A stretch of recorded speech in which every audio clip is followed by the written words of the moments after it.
no habrá nueva concesión para ese canal golpista de televisión. Una poderosa fuerza comunicacional alternativa que anule la capacidad de los medios de comunicación, que los enfrente. Para así ellos tener la información solamente, y recuerda que quien tiene la información tiene el poder. Es una carrera por la libertad y mucho más que eso, por supervivencia. Imagínense ustedes ese monstruo que podría salir en libertad luchando contra 4 periodistas que destaparon esa gran olla de corrupción, de narcotráfico y terrorismo, catalogados como patrocinadores de estas 2 actividades criminales. Donde las agresiones a periodistas y medios son precisamente una política de Estado en curso.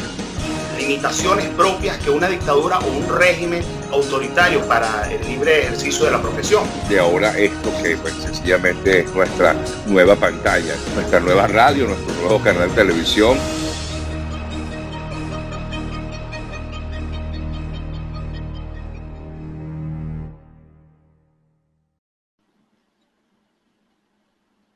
Hola amigos, bienvenidos a esta emisión de Prensa Sin Mordaza. Somos un grupo de periodistas que luchamos contra la censura y la desinformación.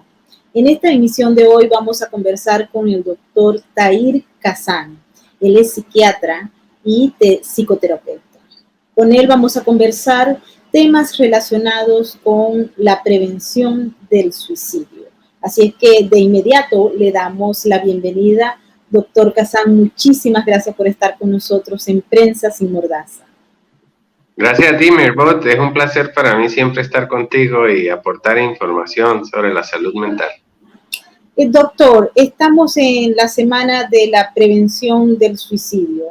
Las últimas cifras son realmente preocupantes. Hay jóvenes entre los 10 y 24 años que han tomado el suicidio como una de las salidas a las preocupaciones y al poco manejo que tienen de lo que ha sido la inteligencia emocional y muchos otros factores. También en la edad adulta se presentan cifras realmente alarmantes.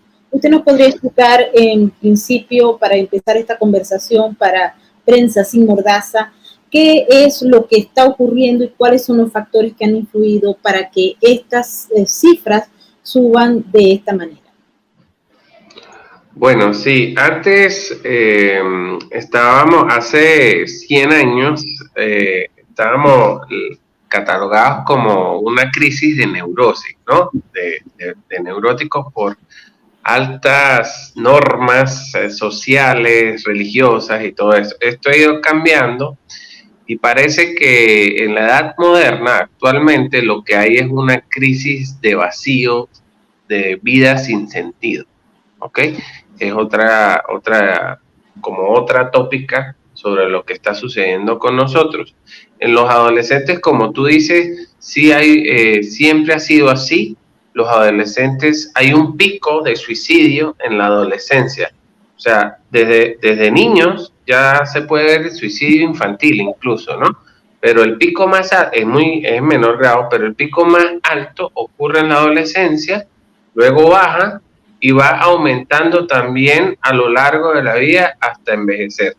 Los adultos mayores ya que mayores de 60 años que empiezan a perder sus trabajos, que se jubilan, que empiezan a quedarse como con un sentimiento de inutilidad, pues aquí es donde los factores de riesgo están más altos en los adultos de la tercera edad, ¿no?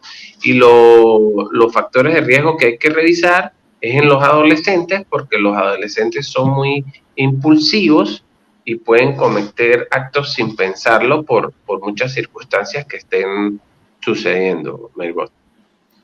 Doctor, ¿cómo se previene un suicidio? Hablando de él, fíjate que hay mucho tabú con el suicidio y hay que entender cuatro como elementos importantes o 4 tipos o 4 cosas que suceden antes del suicidio consumado, ¿sí? Que son las amenazas suicidas, es lo primero que ocurre cuando, mira, me voy a hacer una cosa, ¿no? Me voy a decir, me voy a matar, no me hagas esto porque me voy a lanzar del balcón, ¿ok? En los adolescentes sobre todo, ¿no? También ocurre en los adultos, pero yo hago mucho énfasis en los adolescentes porque es como donde hay mucho el pico es muy alto de suicidio, ¿no? Pero es en medidas generales, ¿no? Una esposa que se esté divorciando puede decirle a su esposo, mira, me voy a lanzar, me voy a hacer algo. Entonces hay que tener en cuenta esto. Esto es una amenaza. Después vienen los gestos suicidas. Se ve más común también en los adolescentes, que son las cortadas por lo menos superficiales en los brazos, las quemaduras, tomar pastillas de repente para dormir sin tomar suficiente cantidad como para un peligro suicida, ¿no? Sino tomar cierta cantidad de medicamentos y decirlo al otro día. Todos estos gestos o amenazas hay que prestarle mucha atención y tener mucho cuidado con eso. Ahí es un ser humano que está pidiendo a gritos inconscientemente ayuda, y no hay que hacer lo que hace mucha gente, que no, es que está llamando la atención. Ay, no, es que él es así dramático, o ella es así dramático, no hay que prestarle atención. Él siempre dice eso, no, hay que prestar atención porque inconscientemente está ocurriendo un sufrimiento que no sabemos qué es lo que está pasando, y hay que hablarle a la persona, epa, ¿cómo es eso que tú te estás cortando, o eso que tú dijiste aquel día que te ibas a matar? Tú has pensado en el suicidio. O sea, hay que abordarlo directamente. La gente cree que mucha gente piensa, por ignorancia, que hablar de suicidio puede hacer que la persona lo cometa más, o mejor no le digo nada del suicidio porque puede ser que de verdad lo termine haciendo y va a ser culpa mía porque yo le hablé del suicidio. Y es todo lo contrario.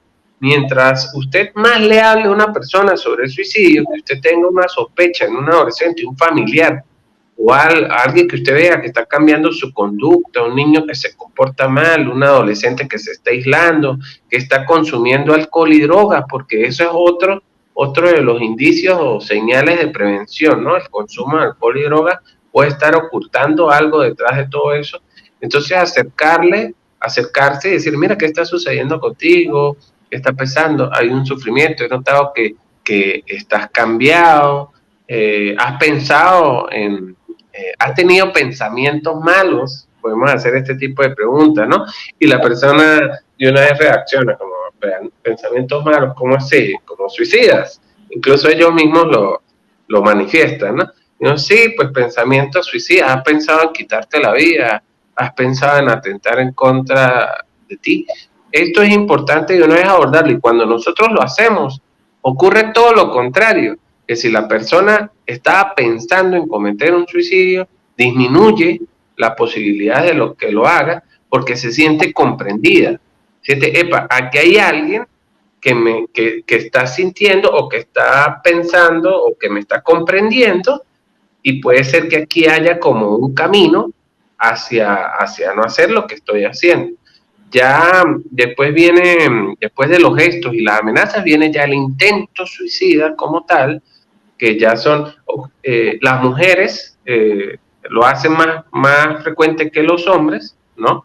En una cantidad de 2-1, o sea, las mujeres intentan suicidarse más con métodos más sencillos, menos rudos, como las pastillas, como encerrarse, como con el humo de los carros y esto, mientras que los hombres lo hacen menos intentos suicidas, pero ellos hacen más el suicidio consumado, que ya es la última parte, y lo hacen más bruscamente, ¿no? Con métodos, con armas de fuego, con ahorcamiento, todo esto.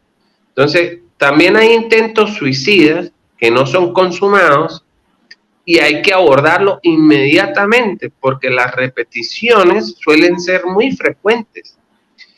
Las personas que se suicidan, bueno, no sé, estoy hablando mucho, no sé si tenga algo más que agregar. Justamente quiero que termine esa idea, porque es importante que la gente entienda todo el proceso. Sí, bueno, ya en la última etapa, pues es el suicidio consumado, que ya no se puede hacer nada. El suicidio es prevenible, mas no predecible, ¿no? Entonces, sí podemos hacer mucho, nadie debería suicidarse. Lo que pasa es que sigue habiendo el tabú de la psiquiatría, de la psicología, de la salud mental, de que ir al psiquiatra, al psicólogo es para locos. Eso todavía en pleno siglo XXI conseguimos personas que siguen pensando así, y hay que como hablar y hablar de esto continuamente y hacer conciencia, así uno se vuelve fastidioso con esto, pero nosotros somos los que tenemos que hacerlo, no nadie más lo va a hacer. Entonces hay que seguir incentivando la educación sobre el suicidio. Doctor, ¿qué pasa cuando alguien utiliza el suicidio o la amenaza de suicidio para manipular al entorno? Puede ser el padre, la madre, el esposo o el hijo. Bueno, eso es lo que te estaba mencionando. Hay que prestar mucha atención con estas amenazas suicidas, porque puede ser que haya una manipulación, ok, pero detrás de todo esto hay una intención de hacerlo. Y hay que abordar el tema y hay que descubrir qué es lo que está pasando detrás de esta manipulación, que suele ser poco frecuente, pero sí lo hay. Sí hay personas que pueden estar manipulando y que en realidad no tengan intenciones, pero igual nosotros no podemos pasar esto por alto porque es una supuesta manipulación y no prestarle atención. Esa persona que lo dice, o el familiar que sospecha de esta persona, tiene que ir a buscar ayuda psicológica o psiquiátrica de inmediato para precisamente prevenir. Es preferible exagerar y que no pase nada a minimizar y que ocurra el suicidio, que ya es irreversible, ya no hay nada que hacer. Doctor, en los últimos meses en Venezuela se ha visto una gran cantidad de personas deprimidas, sin esperanza. ¿Usted qué plantea para atender ese problema que pareciera ya que es de salud pública? Sí, es muy grave lo que está pasando aquí en Venezuela. Sí han aumentado muchísimo los suicidios. Sabe que a nivel mundial cada 40 segundos se suicida una persona. O sea, son como 2.000 personas diarias que se suicidan a nivel mundial. Es un número muy alto. De hecho, es la primera causa después de la enfermedad, primera causa de muerte externa, o sea, aparte de una enfermedad, después de los 18 años en los adultos, y en los adolescentes la segunda causa después de los accidentes de tránsito. O sea, es algo muy grave, es como que un estadio de básquet se suicidara mensualmente, todo ese gentío.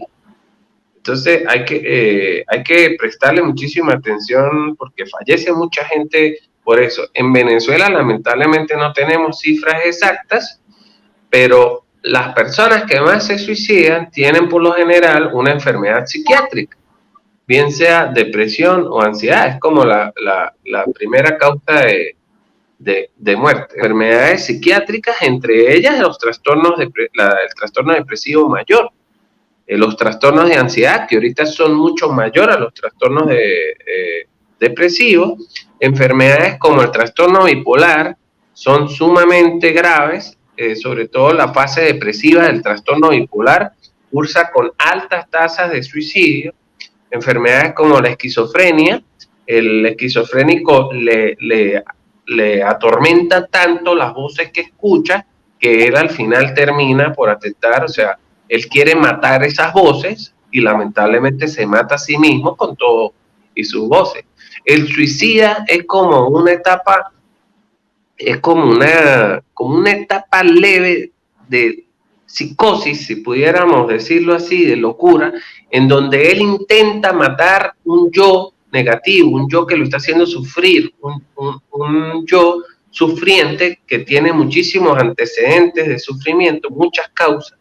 Lamentablemente en ese momento no se da cuenta que matando ese yo también se mata a sí mismo, ¿no? En Venezuela los trastornos psiquiátricos pues son muy frecuentes, han aumentado muchísimo y está peor porque no hay acceso a la salud médica, a la atención médica, psiquiátrica, psicológica, porque los hospitales públicos pues han cerrado poco a poco, se ha ido decayendo, han cerrado estos sitios donde la gente puede acudir gratuitamente a recibir ayuda psicológica y psiquiátrica, y los medios privados pues son muy costosos. Aparte, los medicamentos para la depresión, la ansiedad y enfermedades como el trastorno bipolar o esquizofrenia, pues son muy costosos. Entonces, al no tener acceso a esto, ni a la atención primaria médica, ni a los medicamentos, la gente inventa lo que sea, pero no tiene efecto, porque son enfermedades neurológicas que ameritan su tratamiento médico, y si no hay una medicación correcta, pues lamentablemente tu trastorno va a empeorar y empeorar y empeorar, y puede llegar al fatal desenlace de un suicidio. Doctor, lo que se llama la cuarentena o el confinamiento ha llevado a que muchas personas se depriman. Estar encerrado en casa por mucho tiempo también ha generado conflictos de pareja, conflictos entre padres e hijos, entre hermanos, etcétera. ¿Qué recomienda usted y cómo evalúa esa situación? Sí, el confinamiento pues ha sido un reto nuevo para los psiquiatras y los psicólogos, y esto ha traído demasiados trastornos. Todavía estamos estudiando lo que está pasando con el confinamiento, ni siquiera tenemos como un estudio todavía completo de las secuelas del confinamiento, pero ya hay investigaciones que dicen que esto puede durar años. Las secuelas psicológicas del confinamiento pueden durar por años. Estrés postraumático en los pacientes con COVID, que ya fueron recuperados. Hay incluso un trastorno de ansiedad, que es el estrés postraumático, que tiene que ser medicado y hacer psicoterapia y todo eso a lo largo del tiempo. Y a la gente que no ha sufrido COVID, la paranoia, los trastornos de ansiedad, el hecho de que el confinamiento haya cambiado tu rutina de vida, que tú antes te levantabas a las 7 de la mañana para poder salir, ir a tu trabajo, ahora ya no lo haces, sino que no todo el mundo trabaja teletrabajo, telemedicina, sino que la gente cumplía con una estructura mental de trabajo que es importante para la mente. Las rutinas son importantes para la mente.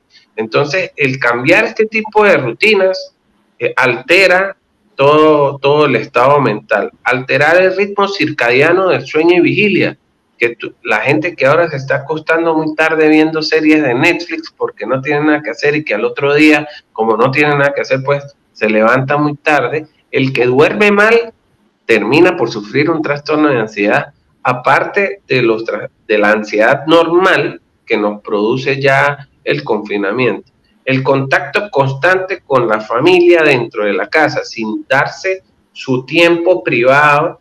Cada quien necesita un tiempo privado, el esposo, la esposa, los hijos, todo el mundo necesita un tiempo a solas, por lo menos una hora a solas, una hora privada que es para uno mismo. El no poder contar con este tiempo privado genera conflictos intrafamiliares, y algo que ha aumentado muchísimo por la pandemia es la violencia intrafamiliar y el abuso infantil. Son dos cosas que hay que prestarle un llamado de atención importante y abordarlo.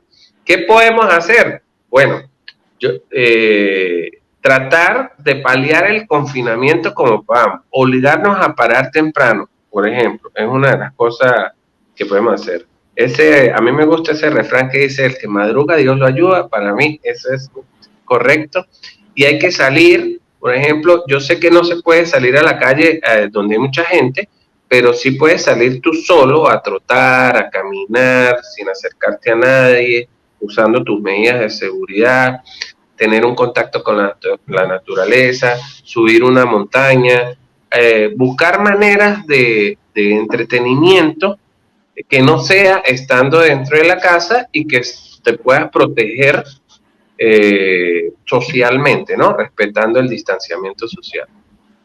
Hemos estado revisando, doctor, un informe de una universidad de California, en la que señala todos los daños que se le ha causado a la población estudiantil por el hecho de estar encerrado, o también por las clases en distancia online para toda la población que estaba acostumbrada, y es una época muy importante de la formación del individuo, a compartir, a establecer relaciones. Por lo general, cuando los jóvenes se van a las universidades, tienen sus primeras novias, novios, etcétera, Y hoy en día eso no se está dando, y lo que está generando es una generación de jóvenes muy frustrados, tal vez mucho más de lo que estaban el año pasado.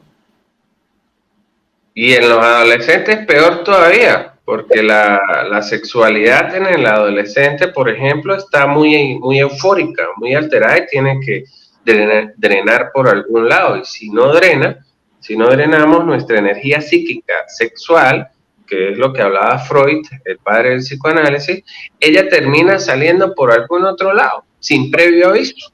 Entonces, es importante eso que tú estás diciendo, porque no hay sociabilidad. Si no hay sociabilidad, no hay formas de drenar tanta energía. El adolescente necesita ir a la playa, hacer surf, andar en bicicleta, todo esto, ir a las fiestas, todo esto es necesario. En los niños también es importante, porque el niño tiene que ir a la escuela para aprender a socializar, y el contacto y la interacción de un niño con otro niño le da mucha estructura mental al niño.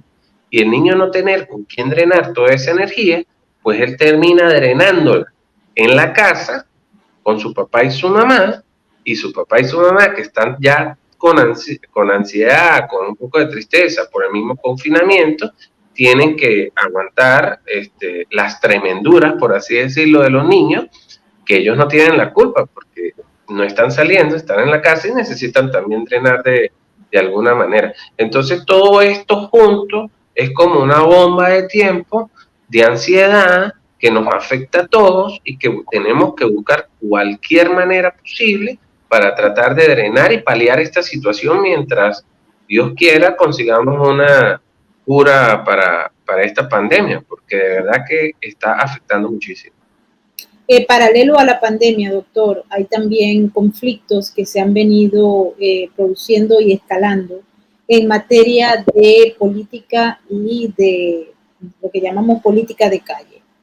En los Estados Unidos, en estos momentos que está produciéndose una campaña electoral bastante atípica, con unas características bastante antagónicas, hemos observado cómo la población, luego de venir de un confinamiento, en algunos estados ya el confinamiento terminó, en unos está arreciando, pero la gente se siente en una especie de burbuja en la que hay grupos socialistas, comunistas o de extrema derecha luchando por unos espacios públicos, y los ciudadanos no entienden en qué lugar ubicarse cuando no están de acuerdo ni con un lado ni con el otro, o cuando quieren que simple y llanamente las cosas marchen dentro de una normalidad que pareciera que no existe más. ¿Qué se le puede decir a estas personas? Bueno, hay una corriente de ese tipo que está tratando de extenderse como una metástasis por todo el mundo, ¿no? Sistemas que ya está comprobado que nunca funcionan, que nunca han funcionado, que siempre buscan culpables, Cristos redentores, Mesías, ¿no? Yo empiezo como siempre, y como te dije en la entrevista pasada, ¿no? Tenemos que empezar por responsabilizarnos nosotros mismos y dejar de echarles la culpa a los demás, al sistema y tal. Porque nosotros somos muy responsables de todo lo que está sucediendo. Y la responsabilidad nuestra es estudiar, leer, educarnos y entender de historia para ver qué es lo que no ha funcionado a lo largo de la historia. Porque nosotros, o la colectividad, las masas, tienen memoria muy corta y se dejan manipular e influenciar muy fácilmente por eventos nuevos sin ver la historia pasada. Entonces, nosotros tenemos la responsabilidad de no dejarnos arrastrar por las masas, tratar de salirnos de las masas y revisar y tener nuestro propio criterio evaluativo, sin dejarnos influenciar por una tendencia o por la otra, sino pensar, bueno, pero ¿qué ha pasado aquí? Esto es la historia, esto no ha funcionado nunca. Entonces, ¿por qué yo estoy como pensando en eso, en creer que eso sí va a funcionar? ¿Okay? Yo dudo mucho que eso vaya a triunfar en Estados Unidos, lo dudo muchísimo, hay muy pocas probabilidades, gracias a Dios, porque es un país que su historia ha demostrado lo que sí ha funcionado, ¿no? Entonces dudo mucho que eso ocurra, porque también es un país que ha visto lo que esa corriente ha hecho a nivel mundial, que nunca ha funcionado. En el caso de Venezuela, pues tenemos ese tipo de corriente y hemos visto que no ha funcionado a lo largo de los años, y que lamentablemente no hay un Estado de Derecho, o no hay una forma de reclamar o protestar, o como que ya la gente se enfermó de poder, y con esa gente pues no hay nada que hacer, porque hay que incluso salirse, dejar de tener como contacto, ahí sí, como tratar de ensimismarse y hacer lo que uno crea conveniente para poder vivir más o menos bien, sin caer en eso, porque si caes en eso te vas a llenar de ansiedad, angustia, y lamentablemente no vas a poder luchar en contra de eso, sino que te vas a tener un estado de intranquilidad mental que sinceramente no vale la pena tenerlo. Doctor, en lo que se prevé que va a ocurrir en el mundo con el teletrabajo, con las clases solamente a través del internet y todos los cambios que se están generando, no solamente por el incremento de las tecnologías y los alcances que las mismas tienen en el ser humano, sino también por lo que son los ahorros corporativos de las empresas. Se prevé que vaya a haber entonces muchos más ciudadanos que trabajan y estudian desde sus casas. Pareciera que esta es una especie de norma que se va a mantener en el futuro. Hemos revisado los últimos números que se han presentado acá en la ciudad de Nueva York y en otras ciudades de los Estados Unidos, en las que muchas empresas señalan que consiguieron en el teletrabajo un mecanismo más productivo de los trabajadores, pero también eso genera problemas en esos trabajadores que no van a tener espacio, como usted decía, las costumbres y todo lo que es la cotidianidad estaba dividido antes. Yo me he visto, voy al trabajo, luego regreso, comparto con mi familia, y eso ahora no va a estar, y no pretenden las empresas que no esté en un futuro inmediato. Estamos yéndonos entonces a una especie de generación telemática, pero que a la vez deja de ser o deja de tener esos contactos sociales, ese contacto humano. Sería entonces la transformación del mismo individuo y la deshumanización. Con muchísimo miedo te digo que estoy de acuerdo contigo. Es como una transformación de la sociedad. Con muchísimo miedo lo digo, y ojalá podamos hacer algo para que esto no ocurra, ¿no? Es lo que veíamos antes, de que las empresas buscan mecanizar las cosas, como con robots y esto, para disminuir la mano de obra humana, ¿no? Entonces, obviamente, esto genera más desempleo. Cuando una empresa es muy productivo para la empresa, es muy bueno para la empresa, pero es malo para la sociedad, ¿no? Porque aumenta el desempleo. Ahora, me imagino que habrá cosas, o así como se está transformando la sociedad, me imagino que surgirán desde la parte artística y creativa del ser humano cosas nuevas en las cuales implique la participación de nosotros como seres humanos, y que sean cosas que no pueden ser sustituidas por máquinas o por un teletrabajo o nada de eso, ¿no? Me imagino puede ocurrir esto, y ojalá ocurra, y a medida que vaya pasando el tiempo pues iremos viendo, porque es una crisis humana muy importante. Yo lo decía en uno de los tweets, que tanto que nosotros estábamos luchando para abandonar los celulares, o sea, no abandonarlos del todo, pero hacer una reunión familiar, poner los celulares a un lado, tener contacto visual con tus hijos, hablar con tus hijos directamente, hacer un campamento, así como hacían antes, ir a un parque, sentarse en la grama con una cestica, con tu familia, con tus amigos, lo que sea. Tanto que estábamos luchando como para atacar la adicción al celular, lamentablemente ocurrió esta pandemia y nos arruinó todo ese plan, porque ahora todo es a través del celular, todo es a través de la computadora, desde casa y pues nos hemos ido aislando y el aislamiento definitivamente no es bueno, no es bueno. También hay otras cosas que nosotros, hay gente que por lo menos está en su casa y tiene familia, tiene amigos, tiene alguna cosa, algún contacto, pero también lo que a mí más me preocupa de todo esto son las personas de la tercera edad que se quedaron solas, están solitos, una persona mayor que ya hay muchos factores de tristeza para que se den en esa persona en la tercera edad, y aparte ahora hay un confinamiento que no le permite ni siquiera a sus hijos irlo a visitar por miedo a que lo contagie o algo de esto. Entonces, esta población es una de las poblaciones que más me preocupa y por eso yo rezo todas las noches para que consigamos una solución a esta pandemia lo antes posible para salir de eso. Doctor, ¿cómo puede hacerse o mantener el optimismo en esta época? Bueno, hay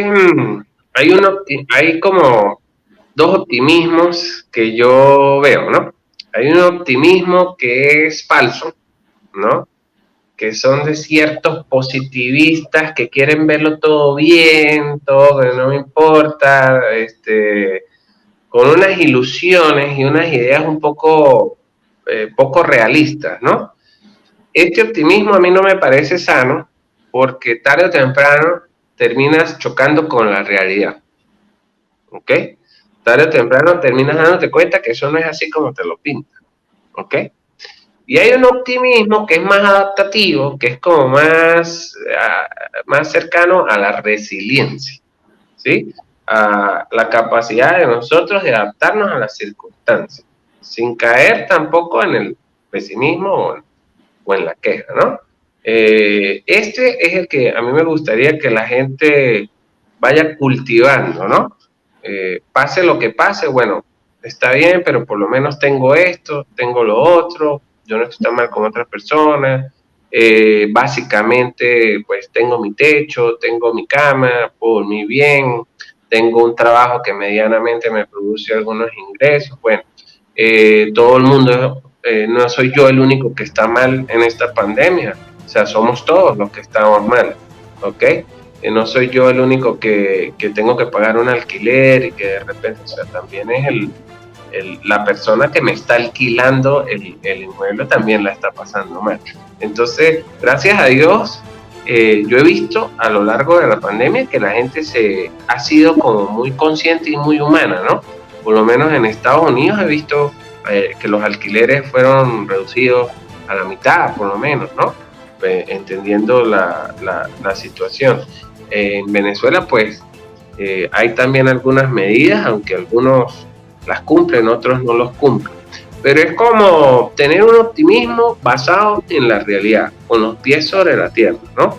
Y no caer en una ilusión o en un optimismo de sueños, de futuros, de ilusiones que pueden estar muy distanciados de la realidad y que al final te vas a ver muy apretado si caes en eso, porque la realidad te llega, quieras o no quieras. Entonces, este es como mi mensaje desde el punto de vista optimismo para la población. Doctor Kazan, muchísimas gracias por estar con nosotros en Prensa Sin Mordaza. Gracias, Merbot. Un placer estar contigo. Y a ustedes todos, muchísimas gracias por estar con nosotros, por apoyar esta plataforma de periodistas independientes que luchan contra la censura, la autocensura y luchan además por mantener la libertad de expresión y llevarles a ustedes información. Muchísimas gracias a todos. No habrá nueva concesión para ese canal golpista de televisión. Una poderosa fuerza comunicacional alternativa que anule la capacidad de los medios de comunicación, que los enfrente. Para así ellos tener la información solamente, y recuerda que quien tiene la información tiene el poder. Es una carrera por la libertad y mucho más que eso, por supervivencia. Imagínense ustedes ese monstruo que podría salir en libertad luchando contra 4 periodistas que destaparon esa gran olla de corrupción, de narcotráfico y terrorismo, catalogados como patrocinadores de estas dos actividades criminales. Donde las agresiones a periodistas y medios son precisamente una política de Estado en curso. Limitaciones propias que una dictadura o un régimen autoritario para el libre ejercicio de la profesión. De ahora esto que pues sencillamente es nuestra nueva pantalla, nuestra nueva radio, nuestro nuevo canal de televisión,